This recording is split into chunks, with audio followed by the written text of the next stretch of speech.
It wasn't a grand hall or a formal summit that marked the beginning of something extraordinary. It was a simple room, quiet but charged with unspoken tension. On one side sat a young man in military fatigues, his eyes sharp, his presence steady. That man was Ibrahim Traoré, the President of Burkina Faso. On the other side, a group of outsiders curious, skeptical, perhaps even doubtful. They came with questions. He came with truth. What unfolded in that room was not just a meeting. It was a moment, a spark that could reshape the future of a continent. Traoré spoke not like a politician, but like a man who had walked through fire and chose not to bow. His words cut through colonial narratives, his tone defied silence, and his message stirred something deeper than politics. What did he say, and why did it leave the room in stunned silence? Stay with me. This is the story of a meeting that shook Africa. The room was warm, but not from the weather. It was the kind of warmth that came from expectation, from something unsaid but deeply felt. Cameras were set, notebooks were opened. The guests, a mix of journalists, observers, and curious minds from abroad, had come to meet the man now called the People's Soldier. President Ibrahim Traoré entered without ceremony, no fanfare, just presence. His camouflage uniform said he belonged to the field, not the palace. He sat down, looked around, and began not with formalities, but with a question. Why do you think Africa is still poor? The room was silent, and then he answered his own question, not with data, but with fire. He spoke of centuries of exploitation, of systems designed to keep African nations dependent. He spoke of how aid was not always help, how partnerships often felt like chains. His words were sharp, but not bitter.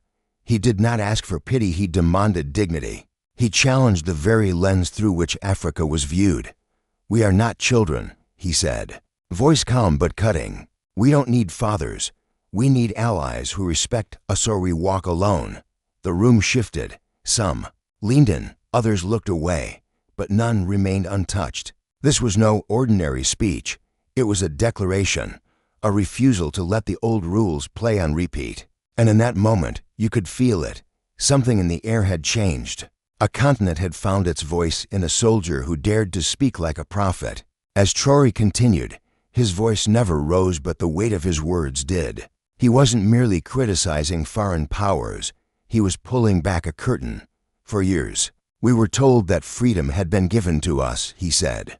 Eyes steady, but can freedom given be freedom at all? He spoke of the aid packages, how they arrived dressed as gifts, but often came with hidden costs. Conditional loans, quiet interference, policies written abroad but enforced at home. The guests shifted uncomfortably. It was not the Africa they had studied, not the narrative they had rehearsed. But Traoré wasn't speaking to please them. He was speaking for the farmer who'd lost his land to foreign companies, for the village burned by terror groups while the world looked away, for the child taught that greatness comes from somewhere else. He spoke of resistance not through violence, but through vision. We must stop begging for solutions, he said. No one will build our future for us. They will only build it for themselves, using us. A quiet pause followed. No applause, just reflection. And then, as if sensing the weight of the silence, he leaned forward and added, Africa is not poor. It has been emptied. In that moment, you could feel the room lean toward him, not in agreement, perhaps, but in recognition. This wasn't the voice of rebellion. It was the voice of awakening. A young president in a small country had just spoken truths many had buried for generations. And for those who listened with more than their ears, it was clear. Something was beginning. Not a war, not a protest, but a reckoning. The silence that followed his words lingered like smoke after fire, thick, difficult to breathe, but impossible to ignore. President Traoré didn't pause for reaction. He wasn't here to impress. He was here to reveal. You ask us why we no longer trust the West, he said slowly. But tell me, when did the West ever truly act in our interest? The words didn't explode, they sliced. Calm, clear, and calculated. His eyes scanned the room, not as a leader addressing journalists, but as a witness delivering testimony. He recounted the promises made to African nations after colonial independence. Roads, schools, hospitals, aid, democracy, trade. The golden package. But what followed, he said, was not liberation. It was substitution. One chain replaced by another, this time invisible, economic, psychological, and systematic. Every loan comes with a leash, he said. Every partnership demands our silence. He spoke of how foreign companies mined Africa's wealth while local communities remained in poverty. How African soldiers fought terror with outdated weapons, while the countries who sold arms to both sides delivered speeches on peace. How Western governments spoke of human rights, yet turned a blind eye when elected African leaders were toppled so long as the new ones served foreign interests. He called it the theater of cooperation, aid packages made for cameras, summits filled with scripted smiles, progress reports written in languages most Africans don't even speak. Is this partnership, he asked, or is it a performance where we are allowed to clap, but never to speak? Some in the room avoided his gaze, others couldn't look away. But Traore wasn't done. He challenged the media to their selective focus, the way African pain became spectacle, while African pride was often ignored. He described how a continent rich in culture, minerals, and intellect was portrayed as a perpetual patient, always in need, never enough. And then he said something that silenced even the sound of pens on paper. You do not come here to help us. You come here to keep us where we are. It wasn't said with hate. It was said with heartbreaking clarity, not an accusation, but a diagnosis. And with that, he offered not a plea, but a proposal. If you want to work with Africa, he said, come not as saviors, but as equals. Leave behind the masks. Bring your honesty, your respect, and we will bring ours. But know this: we will move forward, with or without you. In that moment, it became clear this was not just a political conversation. It was a rupture in a long-held illusion.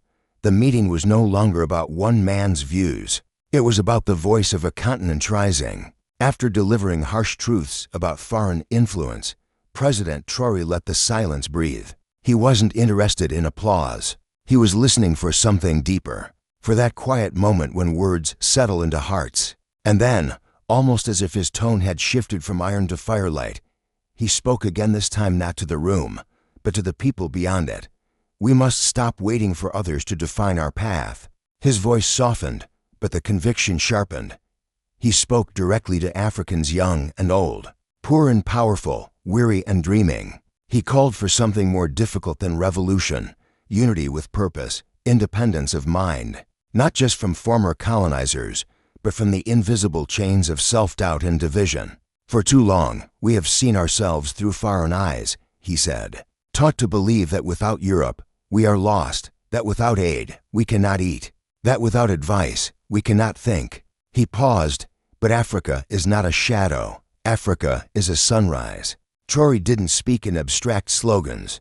He spoke in lived truth. He acknowledged the corruption within, the tribal rivalries, the internal wounds that outsiders had exploited for decades. But even as he named them, he refused to be defined by them.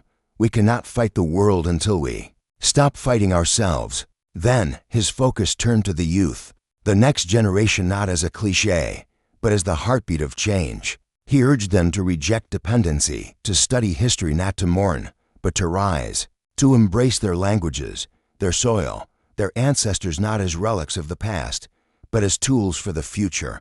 Our dignity is not in being accepted by the West. Our dignity is in building a home so strong they cannot ignore us. The energy shifted. Even those who came as skeptics were now silent out of respect. Something rare was happening, a leader speaking without fear, without permission, and without apology. He quoted no philosopher. He referenced no textbook. His words came from villages, battlefields, and broken promises, but they stood tall, unshaken. We must dream African dreams, he said, and we must build them with African hands. By now, his voice wasn't just his own. It echoed like something older, something inherited. The voice of the ancestors, the voice of those who had fought, fallen, and whispered from the earth, rise. And in that moment, the meeting no longer belonged to the press or the palace. It belonged to a people reclaiming their mirror, seeing themselves not through history's chains, but through the lens of possibility. As the sun sets over the horizon, casting long shadows on the soil of a continent scarred by its past, yet brimming with promise. President Ibrahim Traoré of Burkina Faso stands before a gathering of international diplomats and journalists. His voice, calm yet resolute, carries a message not just of survival, but of strength, unity, and a call to action. In his words, there lies a powerful reminder: Africa's future rests in the hands of its youth. In this pivotal moment, Traoré reflects on the harsh realities facing his country and much of Africa today. Security concerns are ever present, with the threat of terrorism casting a dark shadow over the lives of millions. Yet, as he speaks, it is not just the weight of these challenges that fills the air. It is his unwavering belief that the people of Africa, particularly the youth, must take responsibility for their own destiny. The time for waiting is over. He asserts with a sense of urgency that grips the heart of every listener. He points out that the African continent can no longer rely on external forces, be they foreign, governments or international organizations, to safeguard its future. The era of dependence is ending. Africa's survival and progress lie in its own hands. The youth, he believes, are the vanguard of this transformation, and their courage and determination will determine whether Africa can chart its own course in the world. The president's words are charged with a palpable sense of frustration, particularly when he addresses the influence and interference of Western powers. He is not shy in calling out those nations and organizations whose actions, under the guise of aid and cooperation, have instead served to perpetuate the challenges facing the African people. Does the so-called aid really help, or does it simply serve as a tool for control? He asks pointedly. The question lingers in the air, echoing in the minds of those who have long been complicit in the global narrative that Africa cannot rise without the help of the West. And yet, despite this criticism of the past and the present, Traoré's tone shifts as he turns to the future. His eyes, filled with conviction, lock onto his audience, and his words take on an inspiring, almost prophetic quality. The youth of Africa must wake up, he urges. It is your time to stand tall, to embrace your heritage, and to fight for a future that belongs to you. There's a deep sense of pride in his voice as he speaks of Africa's rich history and potential. The youth, he believes, carry within them the power to restore dignity, to reclaim the continent's rightful place in the world. This is not a mere political speech. It is a call to arms, a rallying cry for a generation that has inherited both the scars of the past and the hope of the future. In a world that too often sees Africa through the lens of poverty, conflict, and dependency, Traoré offers a refreshing and powerful narrative. He urges the young people of Africa to build the future with their own hands, to dream and create without the shackles of outdated systems or foreign interference. His message is one of self-reliance and empowerment, of believing in one's own potential, no matter the obstacles. The president's words resonate with the strength of a leader who understands the stakes. He speaks not only of the challenges, but of the vast possibilities. With courage, sacrifice, and responsibility, the youth have the power to change Africa's history. They can and will fight for their right to self-determination, to pride, and to a future where Africa no longer stands at the mercy of outsiders. This powerful speech is not just a reminder of the difficulties Africa faces, but a bold declaration of belief in the continent's youth. It is a testament to the courage and conviction of a generation that will, without a doubt, change the course of history. For in the hearts of Africa's youth lies the unwavering belief that, with their own hands, they will shape a future that honors their ancestors and ensures the dignity of the generations to come. President Traoré leaves us with a final thought, one that will echo for years to come. The future is not something we wait for. It is something we build. The responsibility now rests with the youth of Africa, who must rise and answer the call to build, to fight, and to change history forever.